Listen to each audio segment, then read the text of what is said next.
Hello बच्चों, आज हम लोग डिटर्मिनेंट की एक और प्रॉपर्टी पढ़ेंगे। साथ ही कुछ क्वेश्चन भी करके देखेंगे प्रॉपर्टी से।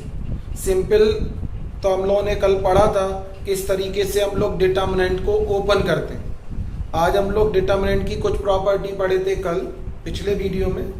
आज हम लोग एक प्रॉपर्टी और पढ़ेंगे डिटर्मिनेंट की, और साथ ही साथ हम लोग कुछ एग्जाम्पल भी करने वाले हैं। तो ध्यान से देखिए, डिटर्मिनेंट की जो नेक्स्ट वाली प्रॉपर्टी हम लोगों को पढ़नी है, उस प्रॉपर्टी में होता क्या है कि डिटर्मिनेंट में, जो डिटर्मिनेंट हम लोगों ने पढ़ा है, डिटर्मिनेंट में हम किसी भी रो में से किसी भी रो को घटा सकते या फिर उसको क्या कर सकते, प्लस। जो बात हम रो के लिए बोल रहे वो कॉलम में भी अप्लाई होगी, यानी किसी रो में किसी भी रो को जोड़ सकते, किसी भी कॉलम में किसी भी कॉलम को जोड़ सकते, किसी भी रो में से किसी भी रो को घटा सकते, किसी भी कॉलम में से किसी भी कॉलम को घटा सकते, या रो को घटाना हो तो रो से रो घटा सकते।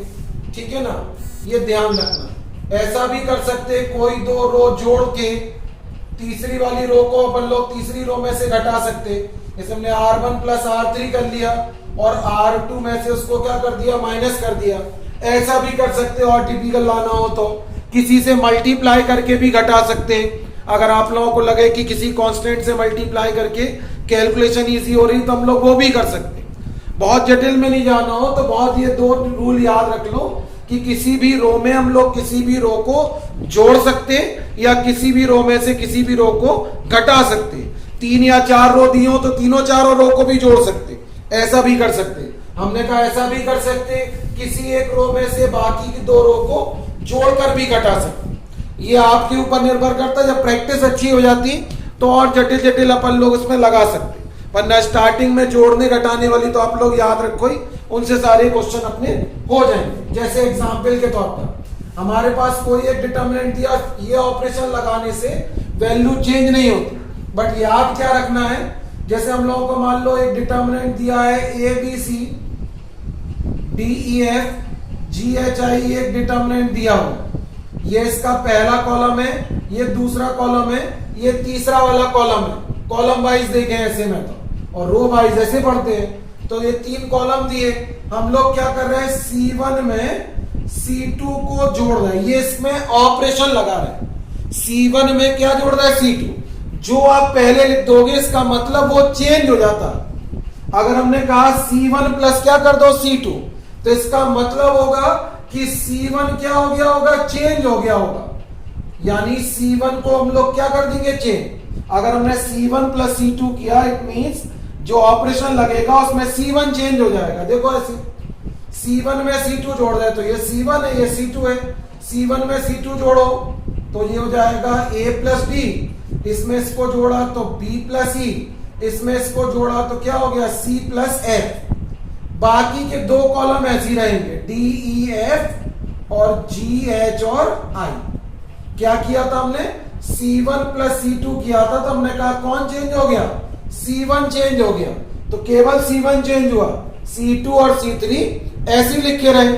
हम चाहते तो इसमें ये ऑपरेशन लगा लेते, हम बोलते C1 plus C2 plus C3 कर रहे, तो अभी जो पहले लिखा होता वो चेंज हो जाता। C1 plus C2 plus C3 कर रहे तो कौन चेंज हो जाता, C1। बाकी दोनों ऐसे ही रहते।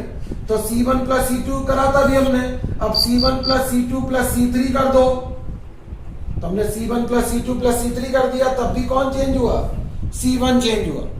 ठीक है ना। अगर हम R में ऑपरेशन लगा लेते, मान लो लिखा होता 2 5 6 3 2 1 4 6 -1, ये लिखा हुआ है, और हम लोग कह देते हम R2 प्लस R3 कर रहे, तो कौन चेंज हो जाएगा, R2 चेंज हो जाएगा। तो क्या होगा, R1 अनचेंज रहेगा, केवल R2 चेंज होगा। तो R2 में R3 जोड़ दो, 5, और ये R चेंज करना अपन लोगों को कॉलम में नहीं, R1 ऐसी रहेगा, रो ऑपरेशन लगा रहे हैं ना, तो रो पे ध्यान दें। R1 ऐसी रहेगा, R2 में R3 जोड़ रहे, 3 और 4 कितना हो गया, 7, 2 और 6 कितना हो गया, 8, 1 में -1 ऐड किया तो 0। बाकी R3 भी ऐसी लिखी रहेगी। हम लोगों ने क्या किया, R2 प्लस R3 किया, तो कौन चेंज हो गया, R2 चेंज हो गया। जैसे हम यहाँ प्लस की बात कर रहे हैं, हम घटा भी सकते थे, हम यहाँ बोलने लगते इसी में ऑपरेशन लगा लेते C1 माइनस C2, तो कौन चेंज हो जाता? C1 चेंज हो जाता, तो C1 में से C2 घटाते हो, कॉलम वाइज घटाना है। 2 से 5 घटाओगे -3, 3 से 2 घटाया 1, 4 से 6 घटाओगे तो -2, C2 ऐसे ही लिखा रहेगा, ठीक है ना, और C3 भी ऐसे रहेगा, केवल कौन चेंज हो गया? C1, ठीक है ना, ये ध्यान रखेंगे। तो हम लोग जो ऑपरेशन लगाते हैं उसमें फर्स्ट वाली जो है वो चेंज हो जाती है। अगर मैं C1 माइनस C2 किया तो C1 चेंज हो जाएगा, ठीक। अगर 3/3 की डिटर्मिनेंट हम लोगों को दे रखी है तो एक साथ 2 से ज्यादा ऑपरेशन नहीं लगा सकते। 4/4 की डिटर्मिनेंट होगी तो एक साथ हम 3 ऑपरेशन लगा सकते। 3 ऑपरेशन, 2 ऑपरेशन का मतलब क्या हुआ वो देख लो। जैसे वहां पर मान लो यही दिया था डिटर्मिनेंट, और हम लोग इसमें इतना कर लेते कि R1 माइनस क्या कर लेते? R2, तो कौन चेंज हो जाता? R1 चेंज हो जाता। तो हम लोग अब फिर और क्या कर रहे हैं? R2 माइनस R3, तो अब कौन चेंज हो जाएगा? R2, ठीक है। R1 माइनस R2 कर लिया तो R1 change, R2 minus R3 कर लिया तो कौन चेंज हो गया? R2 चेंज होगा, ठीक। तो हमने एक बार में कितने ऑपरेशन लगाए? 2, क्यों? 3/3 की डिटर्मिनेंट थी तो 2 ऑपरेशन लग सकते, तो ये 2 लग गए। एक बात और ध्यान देने की है, तभी दिमाग चलाना अपना बहुत सारा। अगर हमने यहाँ R1 माइनस R2 कर लिया तो कौन चेंज हो जाता? R1। इसलिए जब तुम नेक्स्ट वाला ऑपरेशन एक साथ 2 ऑपरेशन लगाओगे तो एक साथ 2 ऑपरेशन लगाओगे तब। अगर हमने R1 माइनस R2 कर लिया तो कौन चेंज हुआ? R1। तो अब R1 उसी ऑपरेशन में एक साथ नहीं आ सकता, मतलब R1 को यहां यूज नहीं कर सकते थे। एक साथ अगर 2 ऑपरेशन लगा रहे हो तो हमने R1 माइनस R2 किया था तो यहाँ R1 चेंज हो गया था, तो एक साथ वाला जो दूसरा ऑपरेशन लगाओगे उसमें R1 यूज नहीं होगा। क्यों? क्योंकि R1 तो चेंज हो गया होगा पहले, है ना। देखो R1 माइनस R2 किया तो A से B माइनस हुआ तो A minus B, R2 minus R3 किया तो D माइनस C, ठीक है ना, D माइनस C हुआ, यहां पर ये हो जाएगा G माइनस H, ये R1 माइनस R2 हो गया। अब R2 माइनस R3 कर रहे तो B माइनस C, ये आएगा E माइनस F और H माइनस कितना I, तो R1 चेंज यहां हो गया था, R2 ये चेंज हो गया था, R3 चेंज नहीं हुआ, ठीक है ना। तो समझ में आ रहा होगा। एक साथ अगर 3/3 की डिटर्मिनेंट है और अधिकतर 3/3 की डिटर्मिनेंट आती तो 2 से ज्यादा ऑपरेशन नहीं लग सकते। अगर 4/4 की डिटर्मिनेंट होती तो हम एक साथ कितने ऑपरेशन लगा सकते थे? 3, उससे एक कम। 5/5 की डिटर्मिनेंट हो तो 4 ऑपरेशन एक साथ लगा सकते। अब एक बार ये ऑपरेशन लग गया, अब तुम चाहो तो फिर अब R1 को यूज कर लो, तुम चाहो तो एक बार और ऑपरेशन लगा लो। हम करने लगे R1 plus R2 plus R3, तो फिर कौन चेंज होगा? R1। अब हम चाहे तो तीनों को जोड़ दें। अब ये तो हम बताने का तरीका बताया, अब ये नहीं कि अंधाधुन कोई भी ऑपरेशन लगाने लगे। ऑपरेशन ध्यान रख के लगाना पड़ता, ठीक है ना, किस बात के लिए ऑपरेशन हम लोग लगाते हैं, ठीक है ना, ये ध्यान रखना पड़ता। हम लोग जो ऑपरेशन लगाएंगे वो या तो इस बात के लिए लगाएंगे कि कोई ऑपरेशन लगाने पर किसी रो या कॉलम के एलिमेंट एक जैसे बन रहे हो, तो एक जैसे बन जाएंगे तो हम लोग उसको क्या ले लेंगे? कॉमन ले लेंगे। एक इस बात के लिए लगाते हैं क्या, किसी भी रो या कॉलम में ऑपरेशन लगाने पर रो एक जैसी, मतलब कोई भी एक रो के एलिमेंट एक जैसे बन रहे हो या कॉलम के एलिमेंट एक जैसे बन रहे हो तब लगाते, ये तो लगाते ही हैं। और अधिकतम किस बात के लिए लगाते? हम कोशिश करते कि हम लोगों को एक्सपेंड करके अगर क्वेश्चन करना है तो हम कोशिश करते कि अधिक से अधिक 0 बना ले, ऑपरेशन ऐसे लगाएं कि अधिक से अधिक क्या बन जाए? 0, ठीक है ना। अगर एक साथ 3/3 का डिटर्मिनेंट है तो उसमें अगर 3 0 तुमने बना लिए तो डिटर्मिनेंट अपने सबसे सूक्ष्मतम प्रसार में होगा, यानी इसको प्रसार करने पर कम से कम कैलकुलेशन होगी। और अगर 2 0 बन गए तब भी कैलकुलेशन कम होगी। 3 0 बना लोगे 3/3 के डिटर्मिनेंट में, यही ऑपरेशन लगा लगा के तो कैलकुलेशन ईजी हो जाती है। बस इसके लिए हम लोग ऑपरेशन को अप्लाई करते हैं, ठीक है ना। तो अब यहां ध्यान रखेंगे, कुछ क्वेश्चन हम लोग करेंगे उसको देख के चलिए, ठीक। ये बहुत इंपॉर्टेंट प्रॉपर्टी है, प्रैक्टिस करेंगे बहुत अच्छे से तो बहुत अच्छे से अप्लाई करना आएगी, और हम लोग क्वेश्चन करेंगे तो अच्छे से और आएंगे। अब कुछ क्वेश्चन देखो, जैसे हम लोग एक क्वेश्चन देख रहे हैं बुक का, सेकेंड वाला क्वेश्चन है, इसमें हम लोगों को ये प्रूव करना है। लिखा हुआ है x plus Y y plus Z और लिखा हुआ है z प्लस एक्स, ठीक है। फिर ये लिखा हुआ है यहां पर z, यहां लिखा हुआ है x और ये लिखा हुआ है y और यहां लिखा हुआ है 1 1 1 और इक्वल में अपन लोगों को क्या प्रूफ करना है, जीरो प्रूफ करना है। इस डिटर्मिनेंट में इसको इक्वल में जीरो लाना है। तो जीरो तो तब भी आ जाएगा जैसा आप लोगों ने पहली एक्सरसाइज के क्वेश्चन करे, इसको प्लस माइनस प्लस से क्या कर दो, ओपन कर दो। ओपन कर दोगे तो सब कट पिट जाएंगे और कट के क्या आ जाएगा, आंसर जीरो आ जाएगा। ठीक, अभी हम लोग वैसे तो कर ही सकते हैं, अभी हम लोग इसको प्रॉपर्टी से जीरो लाने की कोशिश करेंगे, ठीक है ना। तो हम लोग पहले इसका LHS ले रहे हैं, लेफ्ट हैंड साइड हम लोगों ने ले ली, तो x plus Y, Y plus Z और जेड प्लस एक्स ये लिखा है, ये लिखा हुआ है जेड एक्स वाई और ये लिखा हुआ है 1 1 1, ठीक है ना। अब इसको हम लोगों को जीरो प्रूफ करना है। तो हम लोगों ने पीछे प्रॉपर्टियां पढ़ी है, डिटर्मिनेंट का मान डायरेक्ट जीरो दो बार होता है, डिटर्मिनेंट का मान डायरेक्ट जीरो दो बार होता है। कब, या तो पूरी एक रो जीरो हो जाए या पूरा एक कॉलम जीरो हो जाए, यानी एक किसी रो के पूरे एलिमेंट जीरो हो जाए या किसी कॉलम के पूरे एलिमेंट जीरो हो जाए, एक तब जीरो होता है डिटर्मिनेंट। दूसरा डिटर्मिनेंट कब जीरो होता, कोई दो रो या कोई दो कॉलम एक जैसे बन जाए, कोई भी दो रो या कोई दो कॉलम कैसे बन जाए, एक जैसे बन जाए, तब भी डिटर्मिनेंट का मान जीरो हो जाता। तो एक जैसा बनाने के लिए हम लोग एक जैसा बनाने की कोशिश करेंगे। उसके लिए इस डिटर्मिनेंट के एलिमेंटों को ध्यान से देखो। हमने क्या कहा था, ऑपरेशन क्यों लगाना है, जीरो बनाने के लिए या किसी एक रो के या कॉलम के एलिमेंट एक जैसे बन जाए उसके लिए। अब इसको ध्यान से देखो, ये R1 दे रखी है, ये R2 दे रखी है। अगर हम इसमें R1 में R2 को प्लस कर दें तो x plus Y plus Z ये भी हो जाएगा, ये भी हो जाएगा और ये भी हो जाएगा। तो फिर पूरी रो में से क्या ले सकते हैं हम लोग, कॉमन ले सकते हैं, ठीक है ना। तो हम यहाँ पर ऑपरेशन लगा रहे हैं क्या, R1 टेंड्स टू ऑपरेशन क्या लगा रहे हैं, R1 प्लस R2, यानी हम लोग R1 में क्या जोड़ रहे हैं, R2। कौन चेंज होगा, R1 चेंज होगी। R1 में R2 जोड़ो, x प्लस वाई में जेड जोड़ोगे तो क्या आएगा, x plus Y plus Z. इसमें इसको जोड़ो, y प्लस जेड में x जोड़ो तो y plus Z plus X. इसमें इसको जोड़ो तो z plus X plus Y. बाकी की रो ऐसी रहेंगी z एक्स वाई, ये लिखा 1 1 और 1। अब ध्यान से देखो, ध्यान से देखोगे तो फर्स्ट वाली रो में कॉमन आ रहा, क्या कॉमन आ रहा, x plus Y plus Z. तो जो फर्स्ट वाली रो है उसमें x plus Y plus Z common ले रहे, लिख लेंगे taking common x plus Y plus Z in first row. First row में x plus Y plus Z common लिया, ये कॉमन लिया तो यहाँ क्या बचेगा 1, ये कॉमन लिया तो यहाँ 1, ये कॉमन लिया तो यहाँ 1। ये कितना लिखा था, जेड एक्स वाई और यहाँ पे क्या लिखा 1 1 और 1। अब ध्यान से देखो, इसकी दो रो कैसी बन गई, एक जैसी, बिकॉज ऑफ R1 और R3 कैसी हो गई, एक जैसी। इसलिए इस पूरे डिटर्मिनेंट का मान कितना होगा, जीरो। ये तो x plus Y plus Z लिखा और इस डिटर्मिनेंट का मान कितना हो गया, जीरो। और जीरो का मल्टीप्लाई किसी में भी करेंगे तो क्या आएगा, जीरो आएगा, ठीक है ना। तो ये ऑपरेशन हम लोगों ने इतना लगाया।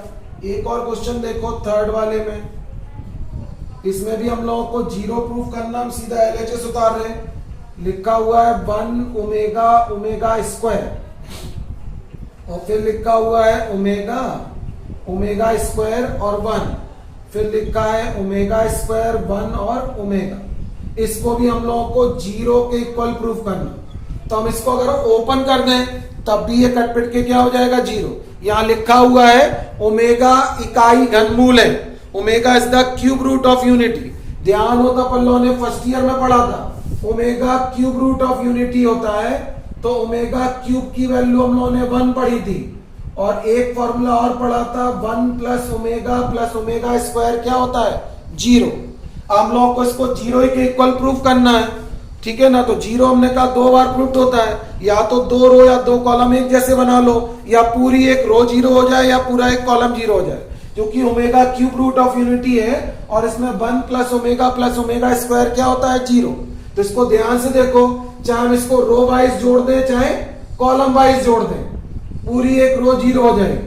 हम लोग यहाँ पर ऑपरेशन लगा रहे हैं R1 plus R2 plus R3। कौन चेंज होगा?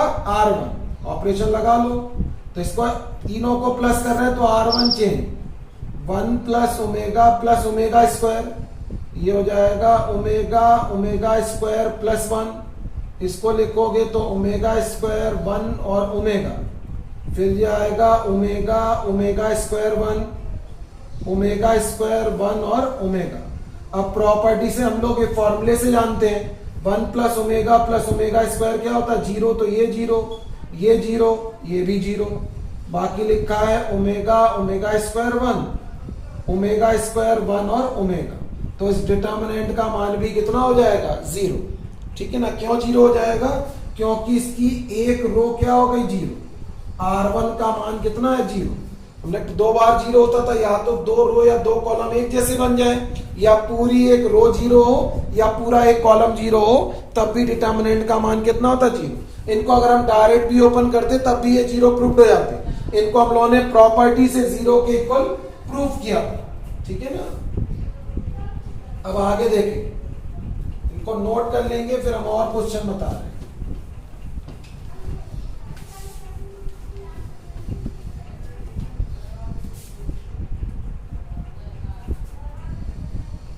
एक इसका 7 नंबर वाला क्वेश्चन है बुक का, फिर बाकी हम आप लोगों को दे रहे करने के लिए, नहीं आएंगे तो कल बताना। 1 1 1 लिखा हुआ है, पहले हम जीरो वाले बता रहे थे ए बी, फिर यहाँ पे लिखा 1 अपॉन ए प्लस 1 अपॉन बी, ये लिखा हुआ है बी सी, फिर ये लिखा 1 अपॉन बी 1 अपॉन सी, फिर लिखा है सी ए 1 अपॉन सी और 1 अपॉन कितना लिखा है ए। इसको भी जीरो के इक्वल ही प्रूफ करना है। फिर और भी एक क्वेश्चन कर रहे हैं, अभी जीरो वाला एक और है, तो इसको हम लोग जीरो के इक्वल फिर प्रूफ कर रहे हैं। जीरो के इक्वल प्रूफ करना तो कोई दो रो या दो कॉलम हम एक जैसा बनाना पड़ेंगे। जैसे ये वाले पद अपॉन में लिखे तो हम इसको भी अपॉन में बना ले रहे। क्या कर रहे हैं? हम ऐसा बॉक्स बना दे रहे हैं, आपको लिखना पड़ेगा किसमें से कॉमन ले रहे हैं। कॉमन काय में से ले रहे हैं हम लोग? यहाँ पर C2 में से, C2 में से ए बी सी कॉमन ले रहे हैं। अगर C2 में से ए बी सी कॉमन लोगे तो ए बी सी का इन सब में डिवाइड होगा। तो पहले ए बी में ए बी सी से डिवाइड करो। ए बी में तुमने अगर ए बी सी से डिवाइड किया तो ए बी कट जाएगा, कितना बचेगा? 1 अपॉन सी। ऐसे इसमें ए बी सी से डिवाइड करोगे तो 1 अपॉन ए, इसमें ए बी सी से डिवाइड करोगे तो 1 अपॉन बी। अब ये हो गया 1 अपॉन ए। डायरेक्ट ओपन करोगे तो जीरो प्रूफ हो ही जाएगा। ये हम प्रॉपर्टी से आप लोगों को बता रहे हैं, तो इसके लिए थोड़ी प्रैक्टिस चाहिए पड़ेगी। अब देखो यहाँ पर, अब पूरी रो या कॉलम एक जैसा बन सकता, या तो तुम C2 में C3 जोड़ दो, या C3 में क्या जोड़ दो? C2। तो हम C3 में C2 को जोड़ रहे, कौन चेंज होगा? C3। तो ये हो जाएगा ए बी सी, ये ऐसे रहेगा 1 1 1, ये 1 अपॉन सी 1 अपॉन ए 1 अपॉन बी। इसमें इसको ऐड कर रहे हैं, ऐड करोगे तो क्या आएगा? 1 अपॉन ए 1 अपॉन बी तो था ही, 1 अपॉन सी और ऐड हो गया। इसमें इसको ऐड करो 1 अपॉन बी 1 अपॉन सी तो था ही, 1 अपॉन ए और ऐड हो जाएगा। ऐसे ये 1 अपॉन सी 1 अपॉन ए तो है, 1 अपॉन बी और ऐड करो तो तुम क्रम से ही लिख दिए 1 अपॉन ए 1 अपॉन बी 1 अपॉन सी आएगा। अब इस वाले कॉलम में देखो, ये तीनों एलिमेंट एक जैसे हो गए, इसी को हम लोग कॉमन ले रहे हैं। तो कॉमन लेंगे तो आएगा ए बी सी, और ये कॉमन हो गया 1 अपॉन ए 1 अपॉन बी और 1 अपॉन सी। जब ये कॉमन ले लोगे तो क्या बचेगा? 1 1 1 1 अपॉन सी 1 अपॉन ए 1 अपॉन बी, और यहाँ पे भी क्या आएगा? 1 1 1। अब क्या हुआ? दो कॉलम एक जैसे हो गए, C1 और C3, इसलिए इस डिटर्मिनेंट का मान कितना होगा? 0। ठीक है ना? तो ये 0 वाले हो गए। एक क्वेश्चन और देखो आप लोग, इसमें 0 प्रूफ नहीं करना है। लिखा हुआ है a, फिर लिखा हुआ है a स्क्वायर, फिर लिखा है a cube, b square b cube, c square और c क्यूब। इतना क्वेश्चन लिखा है, और प्रूफ अपन लोगों को करना है A B C, A minus B, B minus C, और C माइनस A, ये प्रूफ करना है इस क्वेश्चन। ठीक है, हम लोग प्रूफ कर रहे हैं, LHS पहले ले रहे हैं। LHS लोगों आप जीरो तो प्रूफ करना नहीं है कि 2 रो या 2 कॉलम एक जैसा बनाने की सोचो। अब हम लोग सॉल्व करेंगे इसको, और सॉल्व करने का तरीका क्या है कि हम लोग कोशिश करते हैं कि जितने ज्यादा से ज्यादा जीरो बना लें इसमें, डिटर्मिनेंट के अंदर जितने अधिक से अधिक जीरो बना लो उतनी कैलकुलेशन इजी होती। कम से कम 2 जीरो तो बन ही जाए 3/3 में, तो कैलकुलेशन इजी होती है। और 3 जीरो बना लिए तो समझा सबसे सिंपल फॉर्म में क्वेश्चन हो गया। ठीक, अभी अपन लोग क्या कर रहे हैं, इसको सॉल्व करना है। तो पहले हम लोग इसमें कॉमन ले रहे हैं। ध्यान से देखो, फर्स्ट वाली रो में इसमें एक कॉलम में A कॉमन आ रहा, सेकंड कॉलम में B कॉमन आ रहा, और थर्ड कॉलम में C कॉमन आ रहा। तो हम A B C इसमें से कॉमन ले रहे हैं। A का में कॉमन लिया फर्स्ट वाले में, तो यहाँ बचा 1, ये A और ये क्या बचा A²। इसमें कॉमन लिया तो 1B और B², ये 1C और C² बचा। ठीक है, अब आगे देखें। अब देखो अपन लोगों को क्या करना है, कोशिश करनी है कि अधिक से अधिक जीरो बनाए। तो दिख रहा तुम्हें ये 1 1 1 लिखा, तो जीरो बनाना आसान है। अगर हम C1 में से C2 घटा दो तो एक जीरो यहाँ आ जाएगा, C2 में से C3 कर लो तो एक जीरो और आ जाएगा। तो हम यहाँ पर ऑपरेशन लगा रहे हैं C1 माइनस C2, तो कौन चेंज होगा, C1। एक साथ हम लोग 2 ऑपरेशन लगा सकते हैं, तो एक ऑपरेशन क्या लगा रहे हैं, C2 माइनस C3, तो C2 चेंज हो जाएगा। अब ये ऑपरेशन हम लोग अप्लाई कर रहे हैं, A B C तो हमने कॉमन ले लिया था। अब ऑपरेशन लगा रहे हैं तो 1 माइनस 1 क्या होगा, 0। A में से B माइनस करोगे तो A माइनस B, इससे इसको माइनस करोगे, देखो इससे इसको माइनस करोगे तो A² माइनस B² का फॉर्मूला लग जाएगा, तो आएगा A माइनस B और A प्लस B। अब यहां माइनस कर रहा है, 1 से 1 माइनस किया 0, B से C माइनस करोगे तो B माइनस C, और इसमें फिर B² माइनस C², तो क्या हो जाएगा B माइनस C और B प्लस C। और थर्ड वाला कॉलम ऐसी रहेगा, 1C और C²। फिर ध्यान से देखो A B C ऐसी। अब इस वाले कॉलम में फिर कॉमन आ रहा A माइनस B, दूसरे कॉलम में भी कॉमन आ रहा B माइनस C। इनको कॉमन ले लो, जब कॉमन लोगे तो यहाँ बचेगा 0, यहाँ बचेगा 1, यहाँ पर कॉमन ले चुके तो A प्लस B, यहाँ पे बचेगा 0, यहाँ बचेगा 1, यहाँ बचेगा B प्लस C, और ये हो गया 1C और C²। तुम चाहो तो इसको अभी ओपन कर सकते, ठीक है ना, और चाहो तो एक जीरो और बना सकते और लगाना ऑपरेशन, तो क्या और कर सकते, C1 माइनस C2 और कर सकते, करना हो तो, वरना कोई जरूरत नहीं है। हम इसको ओपन कर रहे हैं R1 के रिस्पेक्ट में, प्लस माइनस प्लस से। जब इसको हम R1 के रिस्पेक्ट में ओपन करेंगे तो ये लिखा ABC,